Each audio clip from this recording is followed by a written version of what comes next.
ya kago ta tudahi shar'iyya kuma ta yi kama da shari'a, ta yi kama da hanyar shari'a. Kaga bid'a ta yi kama da me shari'a. Salati ne Allah kuma ya ce inna Allaha wa malaikatahu yusalluna 'alan nabi. Zikiri ne Allah kuma ya ce ya ayyuhal ladina amanu zkurullaha zikran kaseera wa sabbihuhu bukratan wa asila. Kaga ta yi kama da shari'a, amma inda rikicin yake sigar da aka yi salatin da ita ba daga bakin manzon Allah take ba. manzon Allah ya koyar da Allahumma salli ala Muhammadin wa ala ali Muhammad kama sallaita ala Ibrahim wa ala ali Ibrahim wa barik ala Muhammadin wa ala ali Muhammad.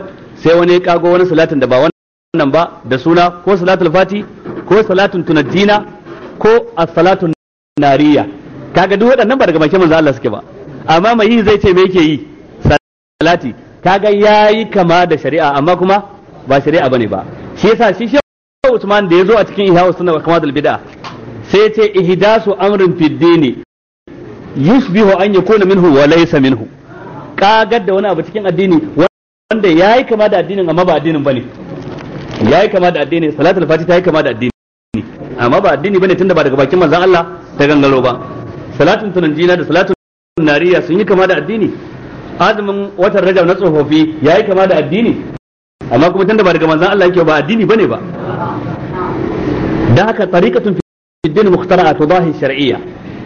Idan ka tambayi dan bid'a me yasa kake, zai ce aljanna yake so samu, zai ce ibada yake, lada yake nema, sai ya ce yuqsadu bisuluki alaiha almubalaghatu fi ta'abbud lillah. Wato